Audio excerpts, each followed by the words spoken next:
إن الحمد لله نحمده ونستعينه ونستغفره ونعوذ بالله من شرور أنفسنا ومن سيئات أعمالنا. من يهده الله فلا مضل له ومن يضلل فلا هادي له، وأشهد أن لا إله إلا الله وحده لا شريك له، وأشهد أن محمدا عبده ورسوله. يا أيها الذين آمنوا اتقوا الله حق تقاته ولا تموتن إلا وأنتم مسلمون. يا أيها الناس اتقوا ربكم الذي خلقكم من نفس واحدة وخلق منها زوجها وبث منهما رجالا كثيرا ونساء، واتقوا الله الذي تساءلون به والأرحام إن الله كان عليكم رقيبا. يا أيها الذين آمنوا اتقوا الله وقولوا قولا سديدا يصلح لكم أعمالكم ويغفر لكم ذنوبكم، ومن يطع الله ورسوله فقد فاز فوزا عظيما. أما بعد، فإن أصدق الحديث كتاب الله، وخير الهدي هدي محمد صلى الله عليه وسلم، وشر الأمور محدثاتها، وكل محدثة بدعة، وكل بدعة ضلالة، وكل ضلالة في النار. أما بعد، فاتقوا الله عز وجل ربكم حق التقوى، واعلموا أن من تقوى الله تعالى مراعاة أحكامه والتزام حدوده والوقوف عند محارمه وتنفيذ أوامره وترك مناهيه. ومن حقيقة تقوى الله تعالى أداء العبادة التي أوجبها سبحانه على الوجه الذي شرعها. ومتى كان المؤمن حريصا على أداء ما وجب عليه لربه طبق ما شرع عليه، وكان علامة على صدق تقواه.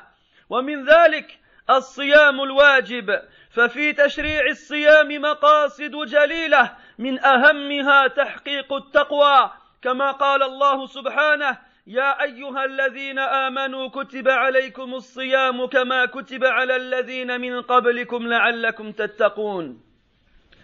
أيها الأحباب، سبق الحديث عن شروط وجوب الصيام، وهي الإسلام والعقل والبلوغ والقدرة على الصيام والإقامة والسلامة من الموانع.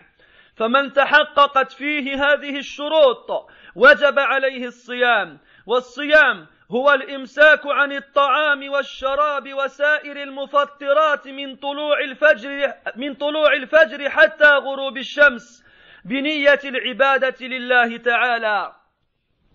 أما مبطلات الصيام ومفسداته التي يجب العلم بها أولا والحذر منها ثانيا خلال وقت النهار من رمضان، فهي كالآتي: أولا الجماع، وهو أعظمها إثما وأغلظها تبعا وأقبحها في ميزان الشرع، حين يعمد المسلم فيأتي شهوته في الوقت المحرم ويعصي ربه الذي أمره بالإمساك عنه وعن سائر المفطرات. ومن جامع بطل صومه مطلقا، فإن كان في شهر رمضان ولم يكن مسافرا وجب عليه كفارة مغلظة وقضاء ذلك اليوم، والكفارة عتق رقبة مؤمنة، فإن لم يجد وجب عليه صيام شهرين متتابعين لا يقطعها بفطر، فإن لم يستطع أطعم 60 مسكينا. والثاني الأكل والشرب، وحقيقته إيصال الطعام أو الشراب إلى الجوف عن طريق الفم أو الأنف، أيا كان نوع المأكول والمشروب. والمفطر الثالث ما كان بمعنى الأكل والشرب، مثل حقن الدم والإبر المغذية، لأنها تقوم مقام الأكل والشرب ويستغني الجسم بها. أما استعمال دواء الربو الذي يؤخذ عن طريق الاستنشاق فإنه لا يفطر، كما جاء في فتوى اللجنة الدائمة للإفتاء. كما يجوز التقطير في العين والأذن والاكتحال ولو وجد لها طعما في حلقه، لأنها ليست منفذا إلى الجوف، وليست في معنى المفطرات على الصحيح من أقوال أهل العلم. والمفطر الرابع إنزال المني باختياره من غير جماع، سواء كان بسبب التقبيل أو اللمس أو الاستمناء أما الإنزال بالاحتلام من النائم فلا يفسد الصوم لأنه ليس باختياره، ولا يفسد الصيام خروج المذي وحده بأي سبب كان على الصحيح. والمفطر الخامس إخراج الدم بالحجامة، لقوله صلى الله عليه وسلم: أفطر الحاجم والمحجوم، أخرجه أحمد وأبو داود. ومثله سحب الدم الكثير بتبرع ونحوه. أما أخذ الدم القليل من الوريد للتحليل أو غيره فالصحيح أنه لا يفطر الصائم، لكن إذا كثر فالأولى تأجيله إلى الليل، فإن فعله في النهار فالأحوط القضاء تشبيها بالحجامة، كما أفتى به سماحة الوالد الشيخ ابن باز رحمة الله عليه. أما خروج الدم بالرعاف أو خلع السن أو شق الجرح والدمامل فلا يؤثر في الصيام، لأنها ليست حجامة ولا بمعناها. والمفطر السادس التقيؤ عمدا، فمن تعمد استفراغ ما في معدته فقد بطل صومه، لقوله صلى الله عليه وسلم: من ذرعه القيء فلا قضاء عليه، أي من غلبه القيء فلا شيء عليه وصيامه صحيح. ومن استقاء أي من تعمد إخراج القيء فعليه القضاء. والحديث أخرجه أبو داود والترمذي. فهذه أيها المؤمنون مبطلات الصيام والمفطرات التي تناقضه، فالواجب على كل صائم اجتنابها طاعة لله تعالى وتعبدا له. واعلموا رحمكم الله أن من أفسد صومه بالأكل والشرب يجب عليه الإمساك والقضاء مع الإثم، ولو جامع زوجته فعليه الكفارة، لأن أكله وشربه محرم عليه.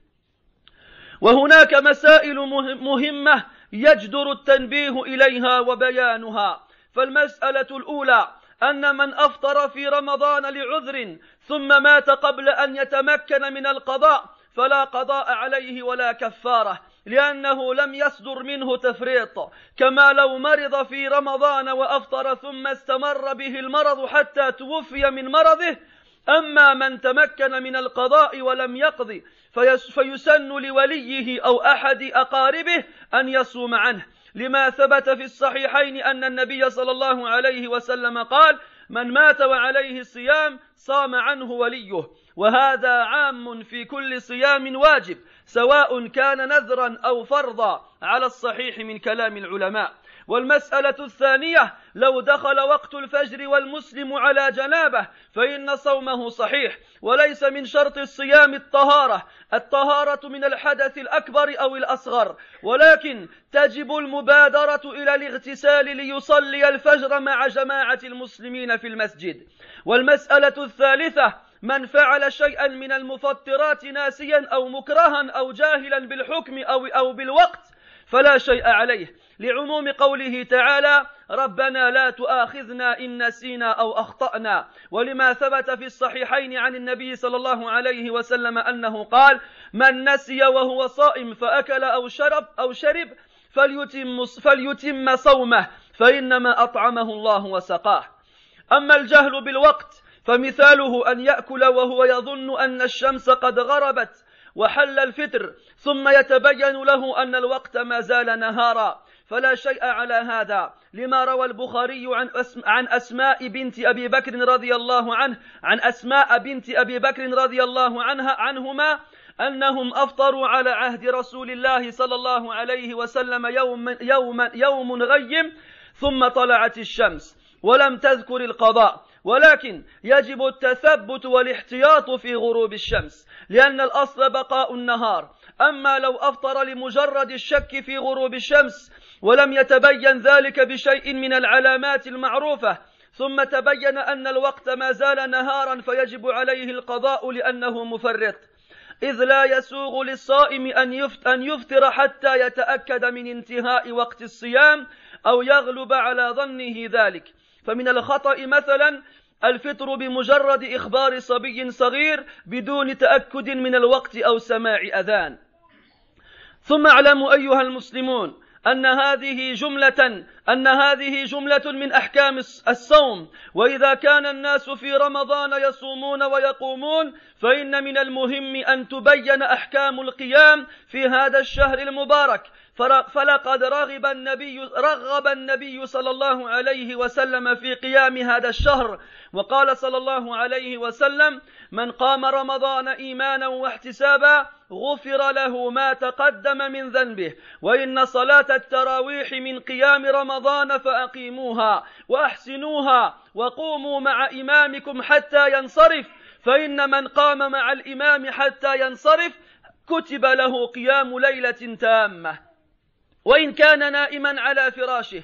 وإن على الأئمة أن يتقوا الله عز وجل في هذه التراويح فيراعوا من خلفهم ويحسنوا الصلاة لهم، فيقيموها بتأن وطمأنينة ولا يسرعوا فيها فيحرموا أنفسهم ومن وراءهم الخير، أو ينقروها نقر الغراب لا يطمئنون في ركوعها ولا سجودها ولا قيامها ولا قعودها. إن على الأئمة ألا يكون هم الواحد منهم أن يخرج قبل الناس أو أن يكثر عدد التسليمات دون إحسان الصلاة، فإن الله تعالى يقول: ليبلوكم أيكم أحسن عملا، ولم يقل أيكم أسرع نهاية أو أكثر عملا بلا إحسان. وقد كان نبيكم صلى الله عليه وسلم وهو أحرص الناس على الخير والأسوة الحسنة لمن كان يرجو الله واليوم الآخر، كان لا يزيد على 11 ركعة لا في رمضان ولا في غيره، ولكنه يطيل ذلك. وفي صحيح مسلم عن ابن عباس رضي الله عنهما قال: كان النبي صلى الله عليه وسلم يصلي من الليل 13 ركعة، فمن صلى التراويح 11 ركعة أو 13 ركعة فلا حرج عليه. وقد صح عن النبي صلى الله عليه وسلم أنه قام بأصحابه في رمضان ثم ترك ذلك خشية أن تفرض على الناس فيعجزوا عنها. وصح عن أمير المؤمنين عمر بن الخطاب رضي الله عنه أنه أمر أبي بن كعب وتميم الداري رضي الله عنهما أن يقوما في الناس ب11 ركعة، فهذا العدد الذي قام به النبي صلى الله عليه وسلم وواظب عليه واتبعه فيه الخليفة الراشد عمر بن الخطاب رضي الله عنه هو أفضل عدد تصلى به التراويح. ولكن ينبغي أن يطيل الإنسان فيها حتى يتمكن الناس من الدعاء، ولو زاد الإنسان على هذا العدد رغبة في الزيادة لا رغبة عن السنة لم ينكر عليه لورود ذلك عن بعض السلف، وإنما المنكر الإسراع الفاحش الذي يفعله بعض الأئمة فيفوت الخير على نفسه وعلى من خلفه. نسأل الله تبارك وتعالى أن يوفقنا لكل خير. أقول ما تسمعون وأستغفر الله.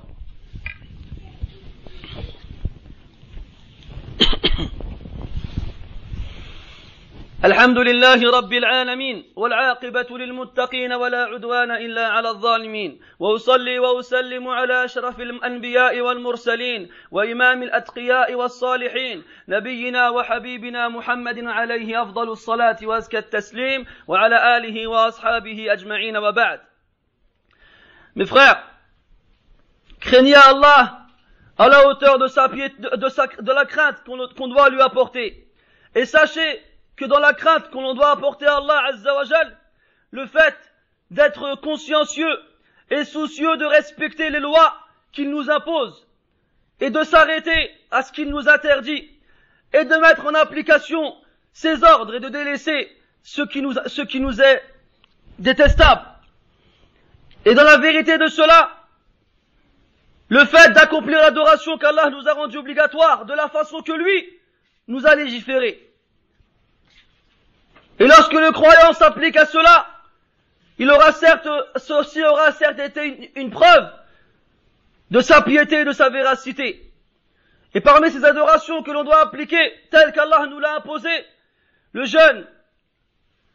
Et sachez que dans la législation du jeûne, il y a de nombreux objectifs nobles.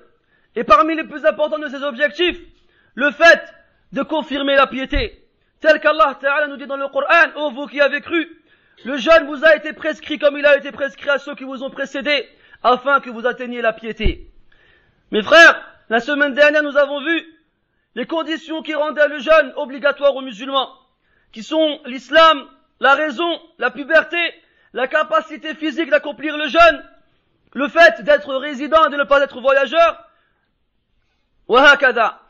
Celui dans lequel ces conditions sont réunies, il lui est obligatoire de jeûner. Maintenant, aujourd'hui, on va voir le reste des règles ayant un rapport avec le jeûne du mois du Ramadan.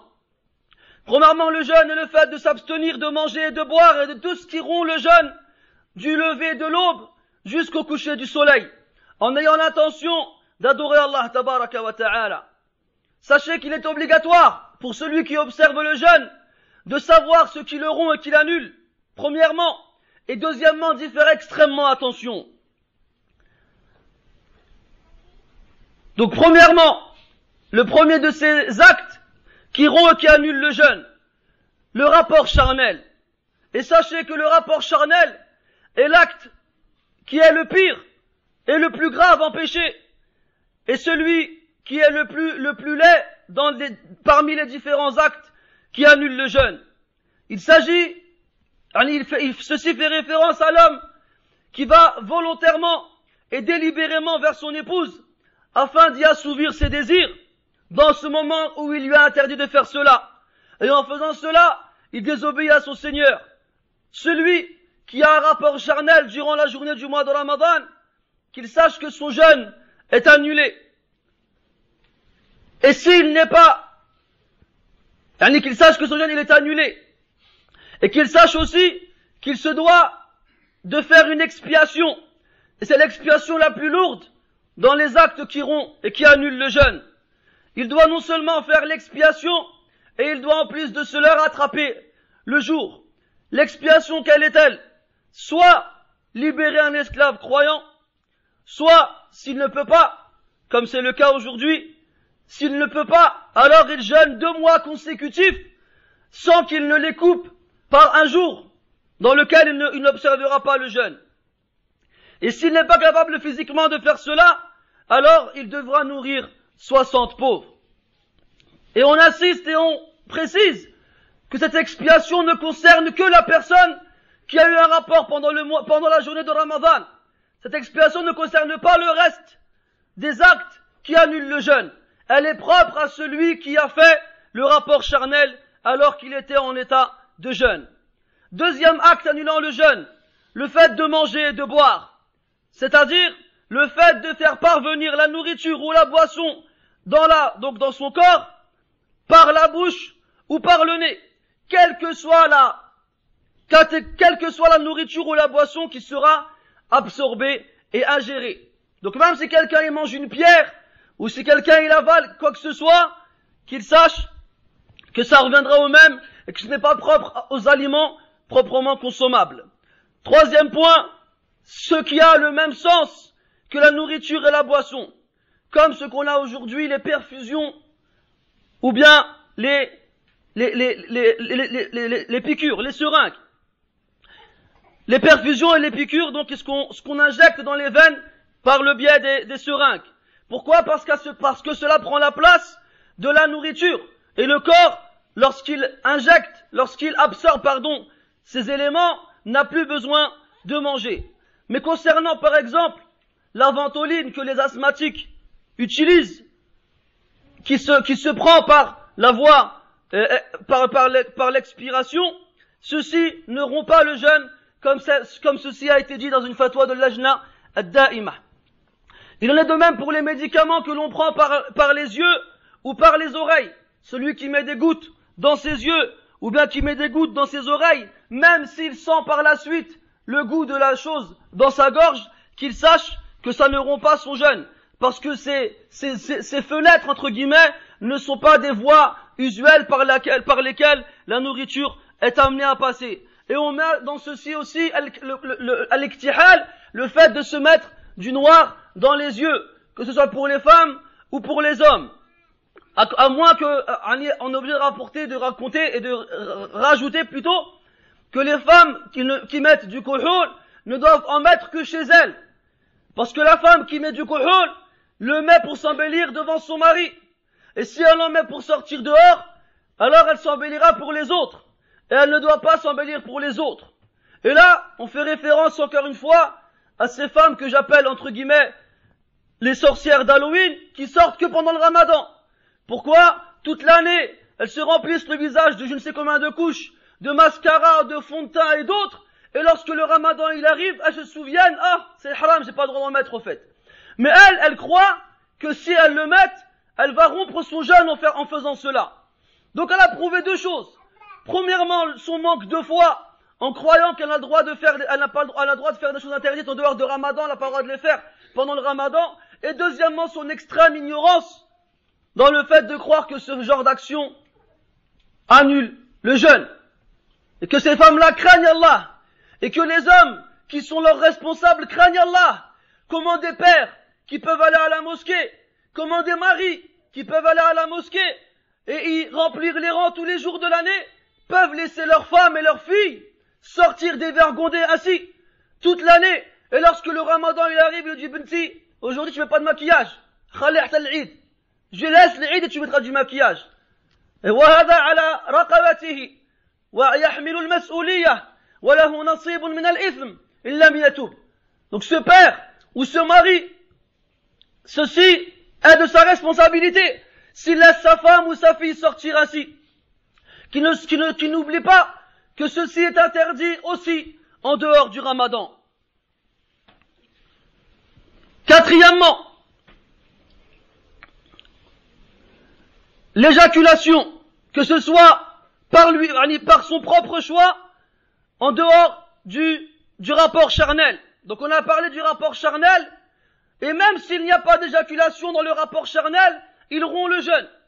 Donc la simple pénétration rompt le jeûne. Là on parle de l'éjaculation en dehors bien entendu du rapport charnel. Que ce soit à cause du fait d'embrasser son épouse, de la toucher ou par masturbation. Quant à celui qui éjacule en dormant, qu'il sache que son jeûne reste valide, car ceci est arrivé sans qu'il ne le veuille.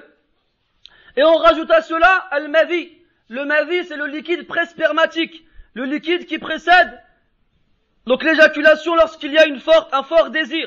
Si ce liquide est amené à sortir durant la journée de jeûne, tout seul, sans qu'il ne soit accompagné par le sperme, qu'on sache que ceci n'annule pas le jeûne ala sahih min aqwali ahli al-ilm. Cinquièmement, le fait de faire sortir le sang par la saignée, al-hijama. Le prophète sallallahu alayhi wa sallam dit, a rompu son jeûne celui qui fait la saignée et celui qui l'a fait, celui qui l'a subi. Et on rend équivalent à cela le fait d'enlever de son corps une grande quantité de sang, comme ceux qui donnent leur sang ou autre, tout ce qui s'y rapporte. Quant au fait de prendre un petit peu de sang, de la veine, pour faire un examen mathalan, il n'y a pas de mal dans cela, et ça ne rompt pas le jeûne. Mais si jamais on va prendre beaucoup de sang, le mieux est de retarder cela à la nuit. Si jamais il le fait dans la journée, il enlève beaucoup de sang, il est préférable et il est meilleur par précaution de rattraper ce jour en le mettant au même rang que la hijama, comme ceci a été dit par Cheikh Ibn Baz rahmatullahi alayh. Quant à celui qui voit du sang sortir de son nez, sans qu'il ne le contrôle bien entendu, ou bien celui qui se fait enlever une dent, ou celui qui gratte une cicatrice d'une blessure, et dont le sang coule après, qu'il sache que ceci n'a pas de conséquences sur son jeûne, et que ça ne va pas le rompre.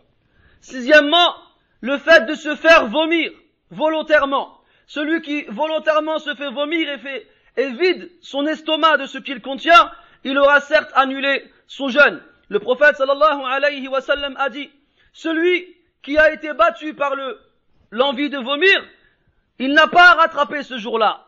Quant à celui qui l'a provoqué, il devra le rattraper ce jour-là. Donc voici les 6 points qui font rompre le jeûne et ce qui va avec. Et sachez mes frères que tout ce qui n'a pas été cité dans ces 6 points et tout ce qui ne va pas avec ne rompt pas le jeûne. Alors arrêtez de croire que mettre du gel, ça fait rompre le jeûne, ou de se brosser les dents, ça fait rompre le jeûne, ou bien mettre du hanna, ça fait rompre le jeûne, j'en passe, et d'autres. Tout ce qui n'a pas été rapporté dans un texte authentique du Coran et de la Sunna ne peut pas être mis au même rang que ce qui s'y trouve. Donc il est obligatoire pour le musulman de faire attention à ces points et de s'en écarter. Sachez aussi, mes frères, que celui qui volontairement rompra son jeûne en mangeant ou en buvant ou en faisant un des autres actes qui annulent le jeûne, il lui est obligatoire, après cela, de s'abstenir de manger jusqu'à la fin de la journée. Donc si quelqu'un expressément et délibérément, il va rompre son jeûne, qu'il ne se dise pas c'est bon, j'ai rompu mon jeûne de toute façon, je peux continuer à manger jusqu'à la fin de la journée. Non, il lui est obligatoire d'observer l'abstention du fait de manger et de boire jusqu'à la fin de la journée. Ihtiraman li hurmati dhalika al-yawm, en respect à la sacralité de ce jour-ci.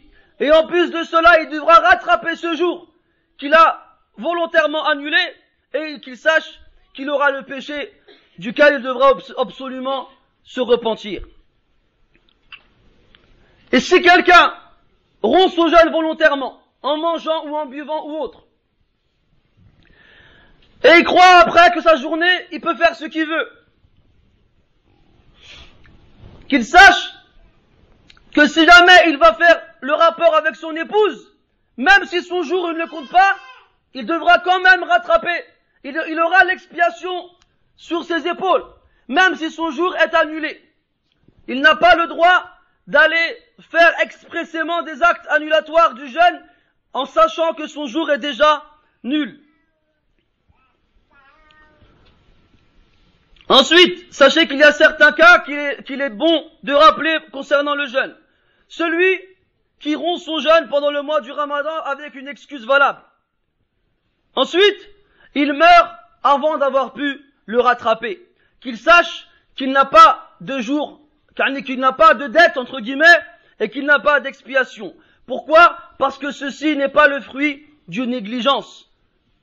Comme par exemple quelqu'un qui tombe malade pendant le mois du Ramadan, et qui donc rompt son jeûne, et qui reste malade jusqu'à la fin du Ramadan, et il meurt, avant de pouvoir guérir, et avant de pouvoir rattraper ces jours-ci. Celui-ci n'a pas, on ne doit pas obligatoirement rattraper le jour pour lui, ni payer une expiation. Mais il est préférable pour les membres de sa famille, ou quelqu'un de proche de lui, de jeûner à sa place. Car le prophète a dit, sallallahu alayhi wa sallam, celui qui meurt et qui a des dettes de jeûne, que les membres de sa famille jeûnent à sa place. Et ça, c'est général dans tout ce qui est comme jeûne obligatoire. Que ce soit un vœu ou que ce soit pendant le mois du Ramadan. Deuxième chose. Donc on en parlait tout à l'heure, celui qui se lève le matin en janab. Celui-ci, son siyam, il est sahih. Qu'il ne croit pas que c'est comme la femme qui a ses règles. Non. Lui, s'il se réveille en janab après le lever du soleil, ou bien le lever de l'aube, son jeûne, il est authentique, il est valide, et ce n'est pas une condition à ce qu'il soit dans la grande purification ou la petite, à ce que son jeûne soit, afin que son jeûne soit accepté. Troisièmement, celui qui mange, ou bien qui fait quelque chose qui annule le jeûne, par oubli, ou par contrainte, ou bien en ignorant que ceci annule le jeûne, qu'il sache qu'il n'a rien, aucun péché, et que son jour est quand même valide.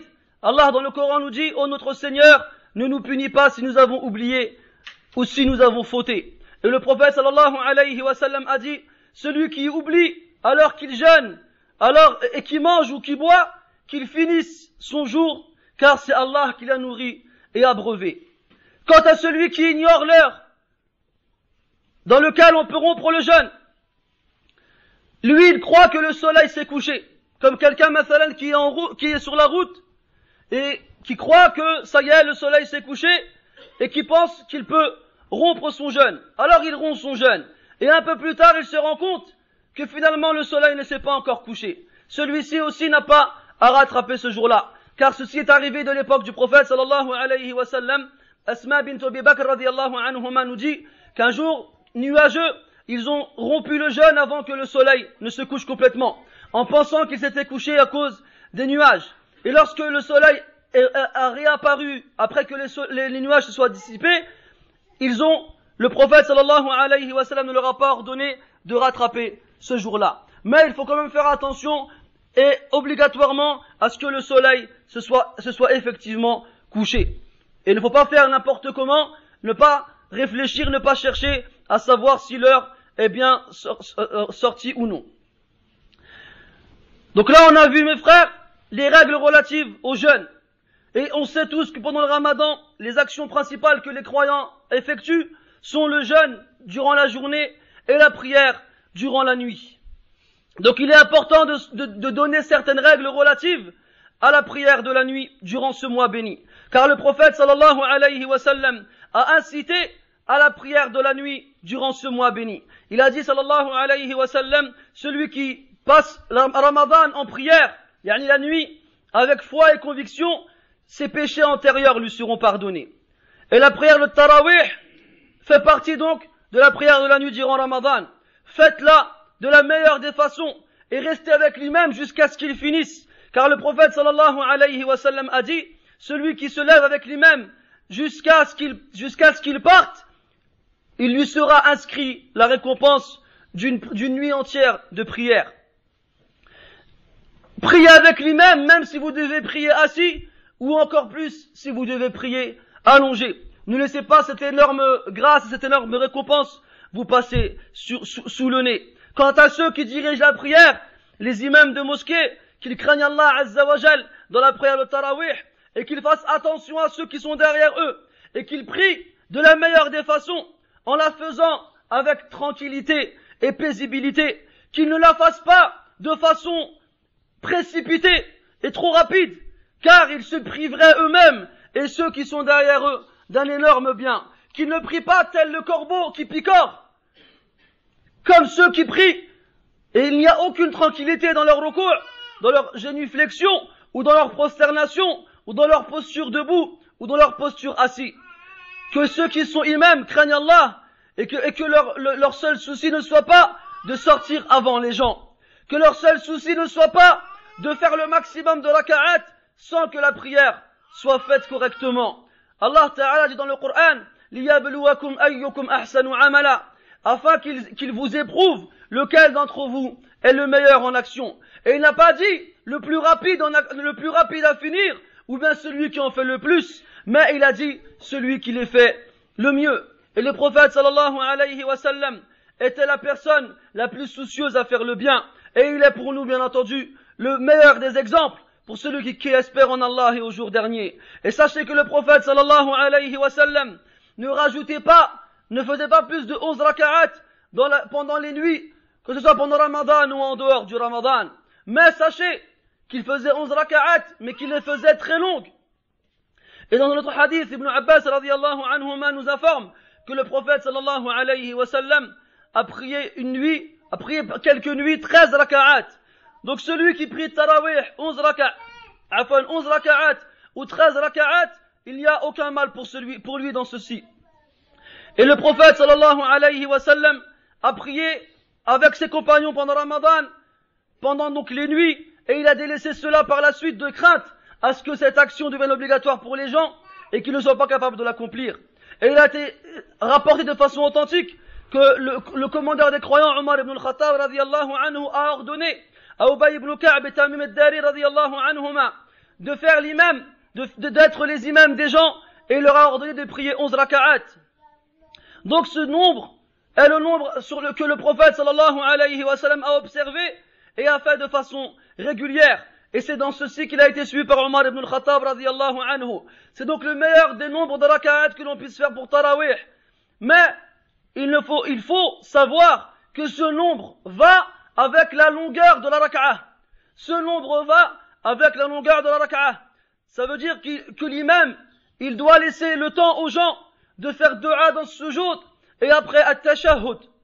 Maintenant, si un imam fait plus de 11 raka'at pour vouloir faire plus, pas pour s'écarter de la sunnah, alors on ne lui fera pas de reproche, car ceci a été rapporté d'après de nombreux pieux prédécesseurs. Celui à qui on fera des reproches et on blâmera est cet imam qui récite à la vitesse de la lumière et qui ne laisse pas les gens se concentraient et écoutaient le Coran. Celui qui a comme but seulement à ce que on finisse le Coran dans le plus vite possible. Et en faisant cela, il se prive du bien, ainsi que ceux qui prient derrière lui. Alors ceux qui sont imams dans les mosquées, ceux qui sont amenés à prier devant les gens, qu'ils craignent Allah Azza wa Jal dans leur façon de lire le Coran. C'est le Coran que l'on lit, ce n'est pas la parole d'un tel ou bien d'une telle, mais c'est la parole d'Allah subhanahu wa ta'ala, le Seigneur des mondes. C'est la parole d'Allah Azza wa Jal, celle qui, si elle était posée sur une montagne, elle se serait affaissée de crainte, par crainte d'Allah Azza wa Jal. Alors que les gens dans les mosquées craignent Allah, et qu'ils n'aillent pas harceler l'imam, parce qu'ils trouvent qu'il a prié trop lentement, et que les imams craignent Allah, et qu'ils ne fassent pas de leur prière une course dans laquelle le but est de finir le premier. نسأل الله تبارك وتعالى بأسمائه الحسنى وصفاته العلى أن يوفقنا لأداء الصيام على الوجه الذي يرضيه عنا، ونسأله سبحانه أن يوفقنا لأداء القيام على الوجه الذي يرضيه عنا. اللهم اجعلنا ممن صام رمضان إيمانا واحتسابا فغفرت له ما تقدم من ذنبه، واجعلنا ممن قام رمضان إيمانا واحتسابا فغفرت له ما تقدم من ذنبه. اللهم وفقنا للعمل الصالح في هذا الشهر الكريم، اللهم وفقنا لكثرة تلاوة كتابك العظيم، اللهم وفقنا لعمارة المساجد يا أكرم الأكرمين في كل وقت وحين، اللهم وفقنا لترك النواهي والمبطلات والمفسدات يا أكرم الأكرمين.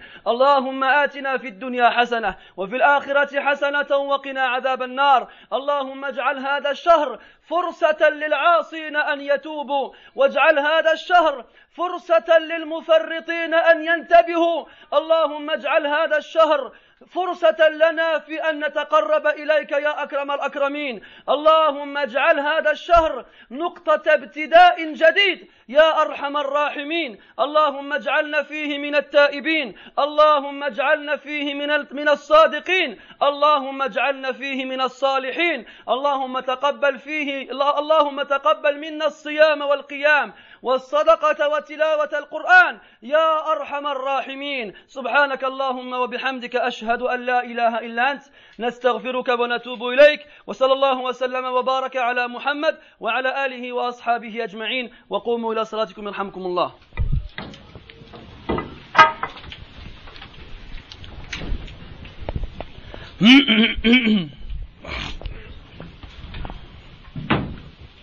الله أكبر الله أكبر.